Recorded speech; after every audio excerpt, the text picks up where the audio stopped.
बता दें कि बिहार से इस वक्त की एक बड़ी खबर सामने आ रही है। केंद्रीय मंत्री चिराग पासवान ने कहा है कि मैं नहीं बनूंगा डिप्टी सीएम।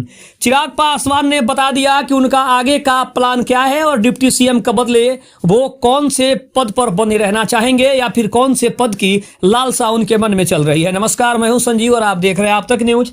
अगर आप हमारे चैनल पर नए हैं तो चैनल को जरूर सब्सक्राइब कर ले। बता दी केंद्रीय मंत्री चिराग पासवान को लेकर जिस तरह की हाइप है, जिस तरह की बातें चल रही है, उसको देखकर चिराग पासवान खुश तो है, लेकिन साथ ही साथ उन्होंने कह दिया है कि वो उप मुख्यमंत्री बनने नहीं जा रहे हैं। जो भी ये बातें चल रही है ये महज अफवाह है।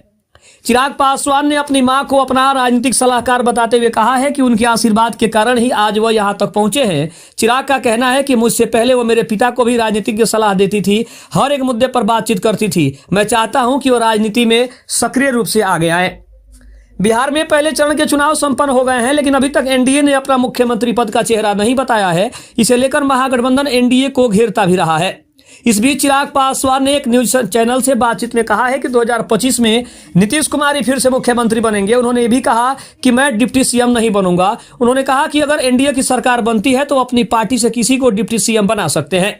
इसके साथ ही चिराग पासवान ने अपने आगे की रणनीति के बारे में और तैयारियों के बारे में भी बातचीत की है। चिराग ने कहा कि उन्होंने खुद के लिए 2030 की तैयारी शुरू कर दी है। उनका कहना है कि 2030 से पहले बिहार में ही पूरी तरीके से सेट हो जाऊंगा, यहीं रहूंगा और बिहार के लिए काम करूंगा।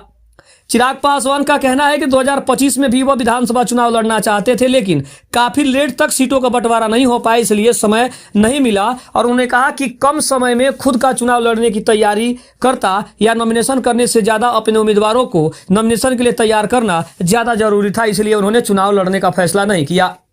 उनका कहना है कि इस बार बहुमत के साथ एनडीए की सरकार बनने जा रही है। अगले 5 सालों में बिहार का रोड मैप तैयार करना है। उन्होंने अपनी मां को अपना राजनीतिक सलाहकार भी बताते हुए कहा कि उनके आशीर्वाद के कारण ही वो आज जो भी हैं, चाहे जहां भी पहुंचे हैं, ये सिर्फ उनका आशीर्वाद है। तेजस्वी यादव पर निशाना साधते हुए चिराग पासवान ने कहा कि हर घर में नौकरी देना हवा में बात करने जैसा है। प्रशांत किशोर पर चिराग पासवान ने कहा कि पता नहीं उन्होंने क्या सोचकर मुझ पर इतना बड़ा बयान दिया है। मेरे पिता जरूर केंद्र की राजनीति करते थे, लेकिन मैं बिहार की ही राजनीति में आया हूं और अभी केंद्रीय मंत्री के रूप में काम कर रहा हूं, लेकिन 3 बार सांसद बन चुका। अब बिहार की राजनीति में सक्रिय होने के लिए यह पूरी तरीके से जल्द ही रहना शुरू करूंगा और यहां रहकर ही चुनाव की तैयारी करूंगा।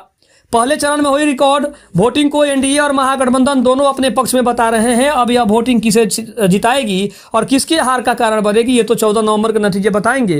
लेकिन चिराग पासवान का इस पर मानना है कि एनडीए एक बार फिर से सरकार बनाने जा रही है, क्योंकि 243 विधानसभा सीटों पर चुनाव जो हो रहे हैं उसमें 121 सीटों पर चुनाव पहले चरण के मतदान में हो गया है। बाकी 122 सीटों पर और चुनाव होने हैं, उसमें उनका कहना है कि कहीं ना कहीं एनडीए एक बार फिर से जो बाकी सीटें बची है उस पर भी अच्छा प्रदर्शन करेगी और 14 नवंबर को जब रिजल्ट होगा तो एक बार फिर से एनडीए की सरकार उसमें बनेगी। ये उनको भी भरोसा है और साथ ही साथ एनडीए के सभी दलों को यह भरोसा है कि पहले चरण का मतदान जिसमें 100 से ज्यादा सीटें एनडीए के पक्ष में जा रही है और बाकी जो बची सीटें हैं उसमें भी एनडीए अच्छा प्रदर्शन करेगा और पूर्ण बहुमत से एक बार फिर से सरकार बनेगी।